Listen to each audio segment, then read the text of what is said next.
மின்மினி தமிழர்களுக்காகவே வந்தாச்சு முதல் hyperlocal social media app. உடனே டவுன்லோட் பண்ணுங்க. கிளாம்பாக்கம் பேருந்து நிலையத்தை அவசர கதியில் திறக்கப்பட்டது ஏன் என அதிமுக பொதுச் செயலாளர் எடப்பாடி பழனிசாமி கேள்வி எழுப்பியுள்ளார். சென்னை புது வண்ணாரப்பேட்டையில் முன்னாள் முதலமைச்சர் எம்ஜிஆரின் 107வது பிறந்தநாள் பொதுக்கூட்டம் அதிமுக சார்பில் நடைபெற்றது. இதில் பங்கேற்ற அக்கட்சியின் பொதுச் செயலாளர் எடப்பாடி பழனிசாமி பொதுமக்களுக்கு நலத்திட்ட உதவிகளை வழங்கினார்.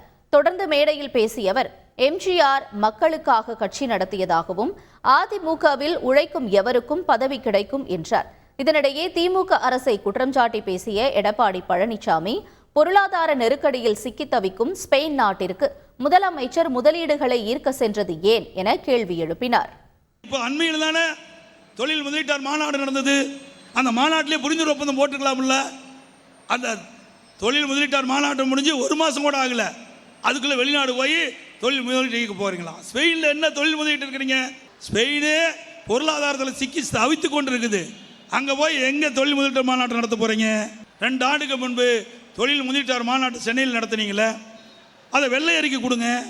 எத்தனை தொழில் வந்திருக்குது, என்னென்ன முடிஞ்சிருக்குது, எந்த தொழில் அதிபர்கள் வந்து தொழில் எவ்வளோ ரூபா முதலீடு செஞ்சுருக்கிறாங்க, எவ்வளோ பணி நடந்திருக்குது, எத்தனை தொழிற்சாலைகள் முடிவுற்று துவக்கப்பட்டிருக்குது, எத்தனை பேருக்கு வேலைவாய்ப்பு கிடைக்குது எப்படின்னு வெள்ளை அறிக்கை கேட்டால் இது வரைக்கும் கிடையாது.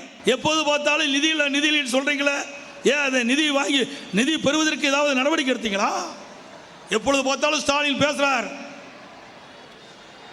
தமிழ்நாட்டில் சிறந்த நிர்வாகம் இருக்குன்னு சொல்கிறீங்க. ஏன் நமக்கு வருகின்ற வருவாயை மத்திய அரசிடமிருந்து நமக்கு வருகின்ற வருவாயை கேட்டு பெறல? அண்மையில் கிளாம்பாக்கம் பேருந்து நிலையம் அதிமுக ஆட்சியில் கொண்டு வரப்பட்ட திட்டம். ஆட்சி மாற்றம் ஏற்பட்ட பிறகு திமுக ஆட்சி வந்தது. இந்த 2.5 ஆண்டு காலத்தை வேண்டுமென்றே திட்டமிட்டு காலதாமதாக்கி இப்பொழுது நிறைவேற்றப்பட்டு, அது தைப்பொங்கல் என்று வேகமாக அறகுறையாக இருக்கும் போதே திறந்துட்டாங்க. இதனால் வெளியூருக்கு செல்கின்ற பயணிகள் கடும் அவதிக்குள்ளானாங்க.